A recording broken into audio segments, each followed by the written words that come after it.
आप सभी को मेरा नमस्कार। मैं रोहित सिंह आप सभी का फिर से एक बार स्वागत करता हूं आपके अपने YouTube चैनल भैया जी वकील में। यदि आप हमारे चैनल पर नए आए हैं तो वीडियो को सब्सक्राइब करना बिल्कुल ना भूलें और बेल आइकन को हिट करें ताकि लॉ से रिलेटेड ऐसी इन्फॉर्मेशन आप तक सबसे पहले पहुंच पाए। तो चलिए हम आज के वीडियो को स्टार्ट करते हैं। यदि आपके साथ कोई भी जुर्म होता है तो जुर्म के बाद आपके अधिकार क्या हैं, चलिए आइए जानते हैं। यदि आपके साथ कोई जुर्म होता है या आपके आस पड़ोस में कोई जुर्म करते हुए आपने किसी को देखा है तो आप सबसे पहले पुलिस स्टेशन जाएंगे और वहां के थाना प्रभारी को आप FIR करने के लिए कहेंगे, जिसे हम फर्स्ट इन्फॉर्मेशन रिपोर्ट भी कहते हैं। आप जिस भी थाने में गए हैं उस थाना के थाना प्रभारी और हमारे देश का लॉ यह सुनिश्चित करता है कि कौन सा अपराध हुआ है। अपराध को दो तरीकों में डिवाइड किया गया है, एक को हम कॉग्निजेबल एंड दूसरे को हम नॉन कॉग्निजेबल कहते हैं। वहीं दूसरी ओर हम यहाँ पे बेलेबल और नॉन बेलेबल ऑफेंस का भी शब्द उपयोग कर सकते हैं। तो सबसे पहले हम देखेंगे कॉग्निजेबल ऑफेंस, जिसे हम संज्ञेय अपराध या फिर संगीन अपराध भी कहते हैं, जो कि CRPC सेक्शन 2C में इसका डिफिनेशन एलिट किया गया है। सरल शब्दों में कहें तो ऐसे अपराध जिसमें पुलिस बिना किसी वारंट के किसी को भी गिरफ्तार कर सकती है, इसे ही हम कॉग्निजेबल ऑफेंस यानी संज्ञेय अपराध कहते हैं। जैसे कि मर्डर, रेप, बलात्कार, मारपीट, चोरी, इस तरीके से किसी को जख्मी करना कि उनके शरीर से ब्लड आ जाए, ऐसे सभी संगीन अपराध को हम कॉग्निजेबल ऑफेंस कहेंगे। वहीं हम बात करें नॉन कॉग्निजेबल ऑफेंस की, जिसे हम असंज्ञेय अपराध या असंगीन अपराध, कहीं कहीं इन्हें सनाह के नाम से भी पुकारा जाता है। ये सारे के सारे CRPC सेक्शन 2I में नॉन कॉग्निजेबल ऑफेंस का सारा डिफिनेशन आपको पढ़ने को मिलेगा। आसान शब्दों में हम कहें तो ऐसे अपराध जिसमें पुलिस को बिना वारंट के गिरफ्तार करने का अधिकार नहीं होता, ये सारे के सारे असंज्ञेय अपराध में काउंट आते हैं।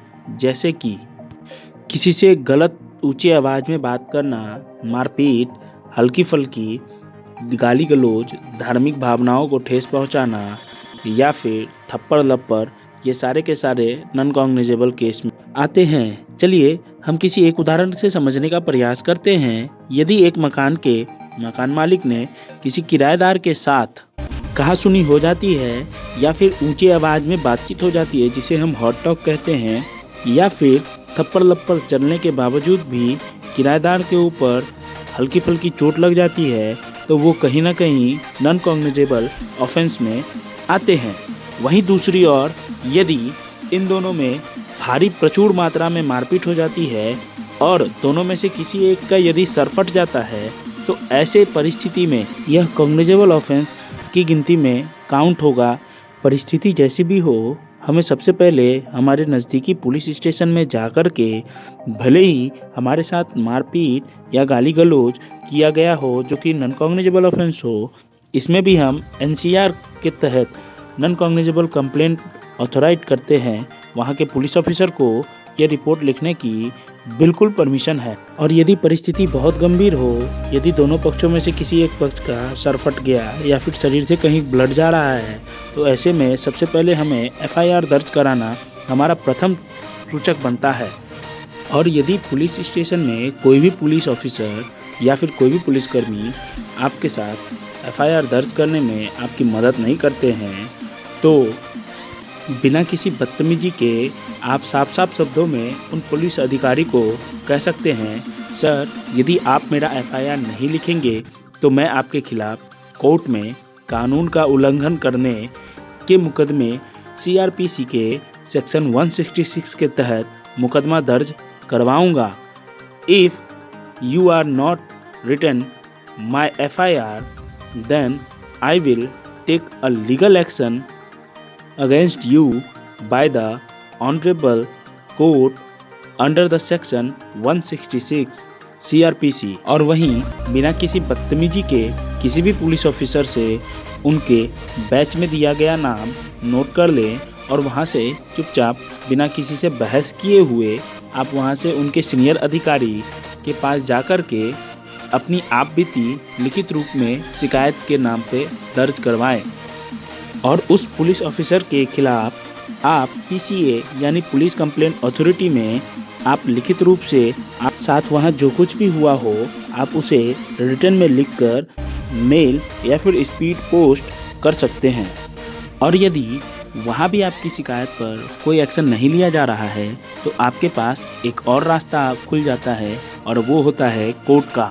जब आप CRPC का सेक्शन 190 के तहत मजिस्ट्रेट को डायरेक्ट कंप्लेंट कर सकते हैं और मजिस्ट्रेट वही CRPC सेक्शन 156(3) के तहत उस पुलिस ऑफिसर को जांच का आदेश देकर आपके केस को दर्ज करा सकती है। न्याय की प्रक्रिया अभी भी हमारे देश में बहुत ही धीमी है, परंतु अभी भी हमारे देश में न्याय जिंदा है। यदि आपकी गलती नहीं हो तो आपके साथ न्याय आज नहीं तो कल जरूर होगा। और अगर आपने कोई भी अपराध करके आप यह सोच रहे हैं कि आप बच सकते हैं तो यह आपकी सबसे बड़ी गलतफहमी है। आप इस अंधविश्वास में बिल्कुल ना जिए। मिलते हैं नेक्स्ट वीडियो में। नेक्स्ट वीडियो में हम देखेंगे कि 0 FIR क्या होता है, पुलिस वाले FIR लिखने से क्यों मना करते हैं और FIR लिखने के कुछ महत्वपूर्ण पॉइंट्स। अगर आपको वीडियो अच्छा लगा हो तो वीडियो को सब्सक्राइब करें, बेल आइकन को हिट करें और वीडियो को लाइक करके शेयर करना बिल्कुल ना भूलें। मिलते हैं बहुत जल्दी नेक्स्ट वीडियो में। तब तक के लिए राम राम, दुआ सलाम, धन्यवाद।